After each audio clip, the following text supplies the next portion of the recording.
Hello, Mike. Sound check. Hello, magandang afternoon po sa atin lahat. Again, Rich Batak. At masaganang araw po at masaganang kuryente din sa atin lahat.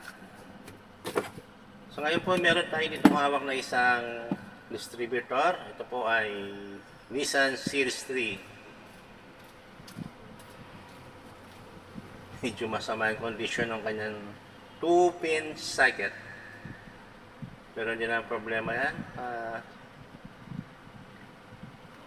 Kaya naman natin na ayusin ito. Pangit lang ang pagka-wiring. Anyway, ayusin din po natin mamaya yan. Ito po pala ay pinadala ni Rafael Descalar. Okay, na Cabuyao City, Laguna po. Okay. Ayan boss, at sa ngayon na ito pong distributor nyo ay dadiagnose muna natin. Hindi po natin pwedeng titignan lang to. Okay?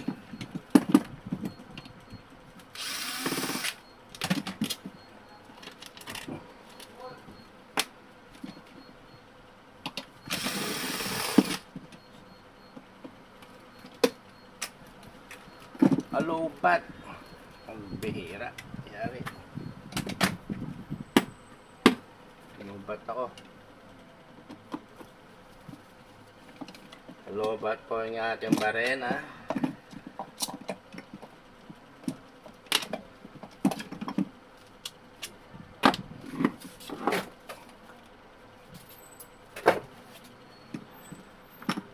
At nabasag na rin po yung kanyang yung inner cap protector na U-type. Crack na. At tira, metal na lang. Ay, low-bat pala ito. Kasanay po tayo sa kakabarena. Medyo hindi po ako gamay sa malumano.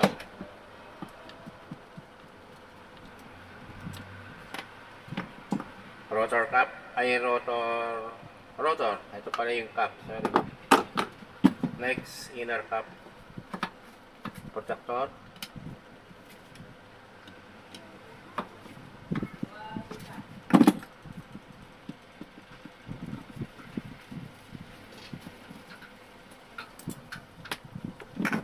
Iba talaga yung naka-barena.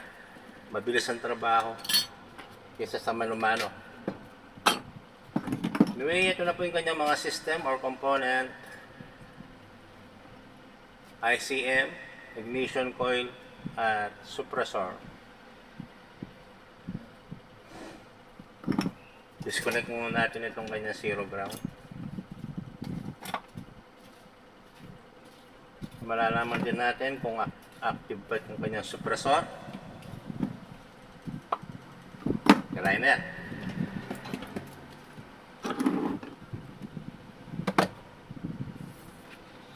Mag-start po tayo sa ignition coil. Ito po ang CMIT, tama, CMIT 227. Okay?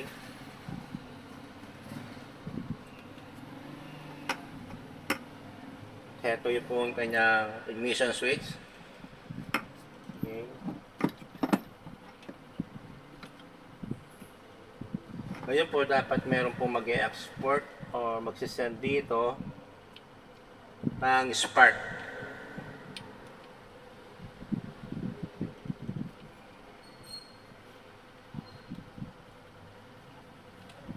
Meron pong output tayo makikita dito. Okay?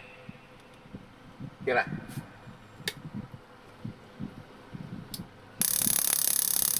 Oh, yari. Walang output. Yari ito.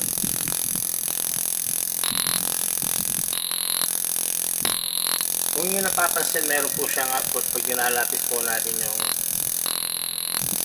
bridge.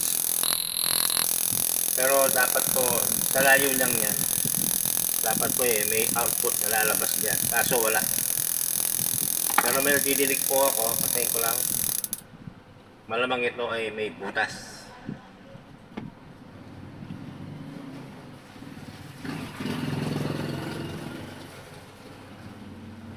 ang lagi ko na encounter dito, dito pong coil ay dito po nabubutas yan sa likod, sa parte na to.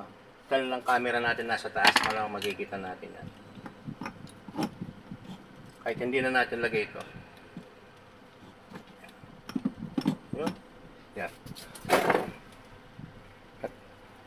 Patayin ko yung ilaw para makita natin yung... Tingin ko dito may leak to eh.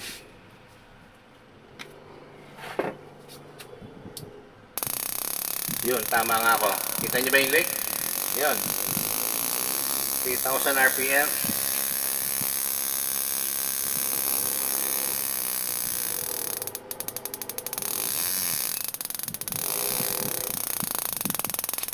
May butas po siya. Ito.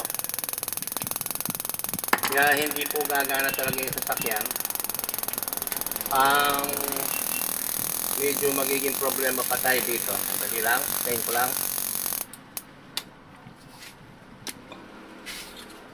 So, ma-encounter ko dati ng mga ginawa natin mga distributor.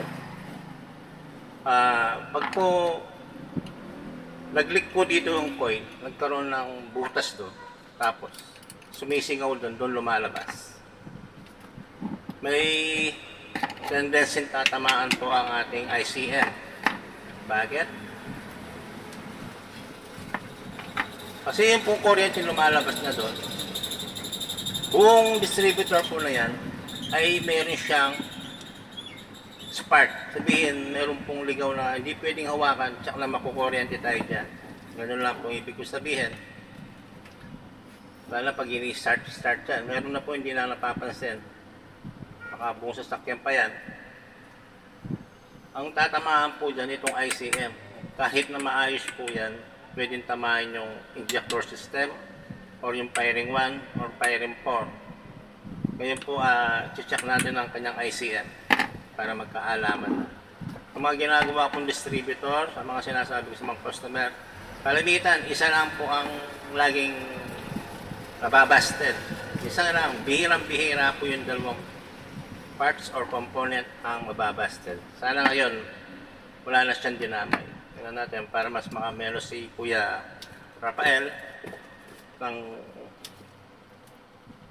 Cabuyao City, Laguna. Okay? Tirayin natin ang ICM niya.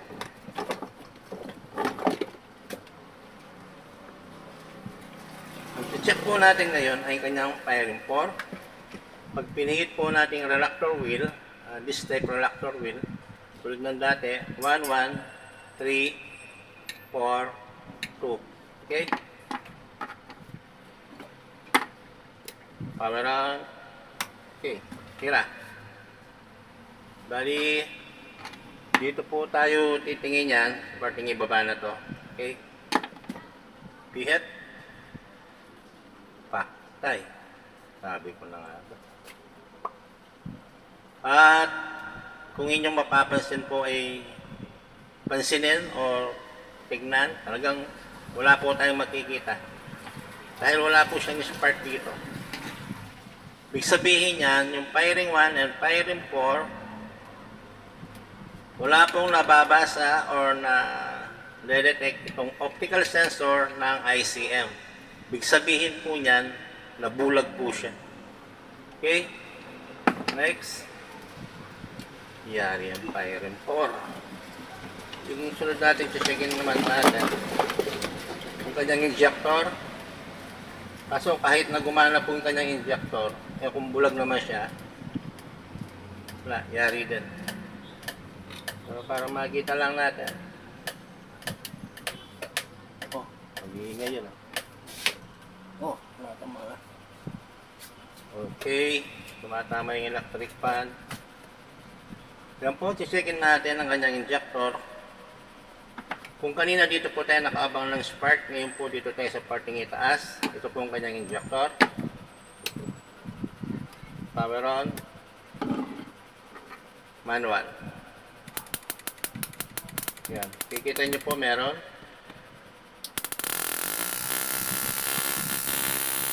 Meron po siya, kaso lang ang problema natin yung kanyang optical sensor. Maayos po yung kanyang injector, kaso Busted naman ang kanyang optical. Dahil built-in po yan magkasama sa isang bahay, obligadong mapalitan din po ito. Kailangan ko munang makontak si Kuya Rafael Descalar, Pabuyaw City, Laguna. Okay. Aha. Standby. Usapin ko muna siya. Anyway,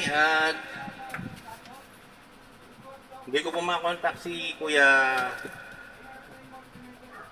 Rafael Descalar na Laguna. Baling gagawin ko na po dito ay papalitan ko na itong kanyang ICM. Total, nag-usap na po kami dati sa presyo niyan. Itong coin, pwedeng i-pending muna yan kasi makakabili naman kahit saan maliban sa ICM. Sa ICM, makakabili din po tayo kahit saan surplusan o man.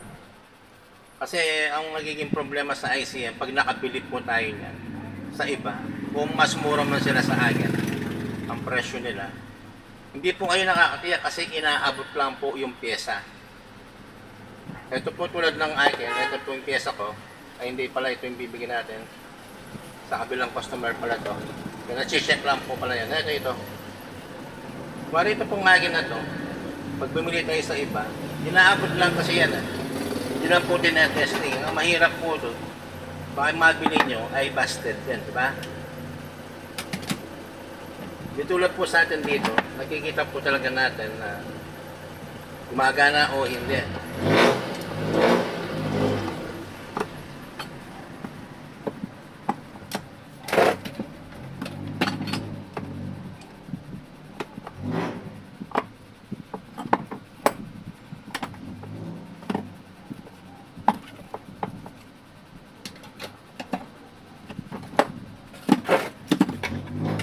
Bali, papalitan natin dito ay yung kanyang ICM. Ang mahirap kasi ang makakamura tayo sa iba, hindi po natin alam kung gumagana yung binibigay nila. Talo po kayo doon. Di ba aling coin? Yan. Mas mura siya sa ICM. Kaya papalitan ko tong ICM nito. Ito po kasi importante. Ito po yung naka-connect sa ECU. Okay.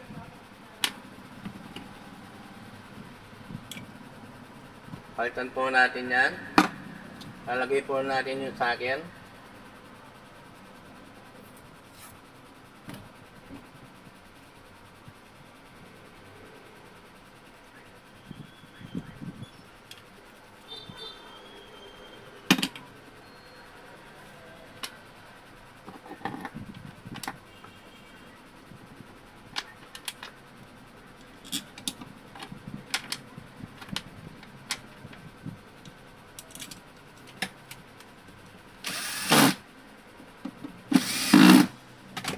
Yan. Balik na po natin yung mga component. Ay, meron. PS, ano tawag dito? Accessories tulad po nitong reluctor wheel. This type. Na 1342. At firing 1. Mukhang nadali na to. May yupi. Binuksan na.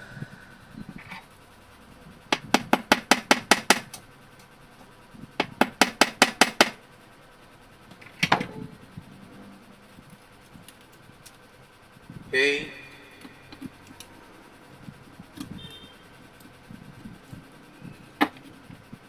Mukhang pinokpok na rin to, umatras. Oh, naka-abante. Ay.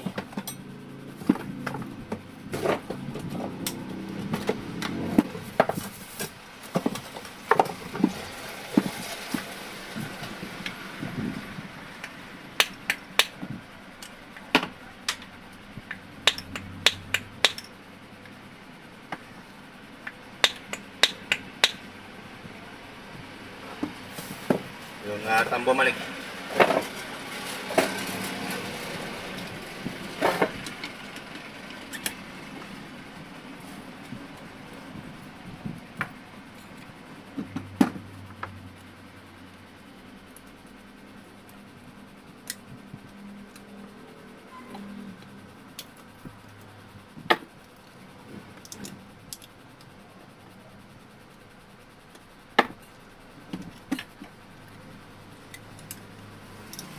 Pag may gumalaw talaga, pahirapan. Yun, yan naglapat.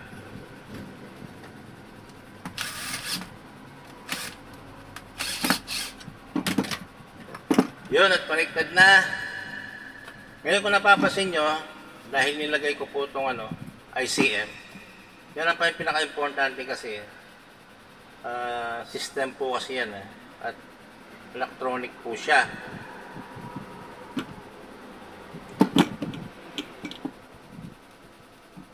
Baka pagkabuo ko po dito, pero kukontakin ko pa rin si Boss Rafael para tatanungin ko kung pasok yung budget niya. Na sabi ko nga, bihira yung masira ang dalawa, isa lang. Ngayon na taon. Ang talagang problema po nito, para sa malinaw na hindi papaliwanag ko lang po, para malinawan po kayo, bakit nasira yung ICM, bakit sira at butas yung coil. Ganito po yan, dahil nagli-leak po yan, ibutas yung coil, siyempre natural, lahat po ng katawan niyan, body, nakakonect pa sa kotse, ang kuryente po nilalabas ng coil, masakit po yan pag nakuryente tayo.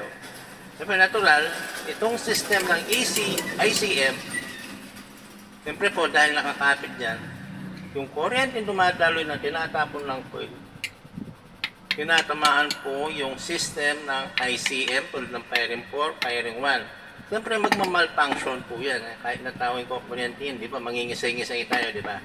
Ganyan po nangyari sa ICM. Hindi po dapat masisira to kung hindi lang dito sa coil na may leak.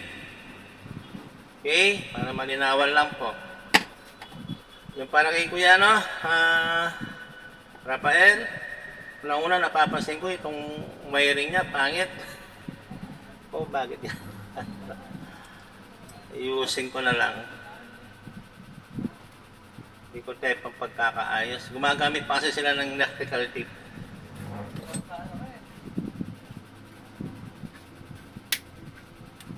Ayun po, at hindi ko na po pakikita kung aayusin ko itong kanyang 2-pin socket. Importante, nakita nyo po kung paano natin siya na-diagnose.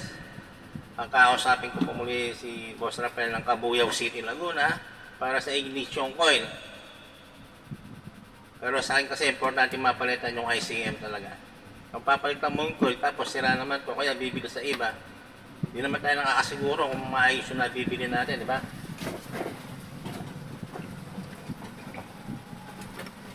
So anyway, yun lang po muna. At ito muli si Bids Bata, nagsasabi ng masaganang hapon at masaganang kuryente din sa atin lahat. Okay? Ayun po, at napalitan ko lang kanyang ICM at medyo mahaba yung video natin. Okay, yun lang po at salamat!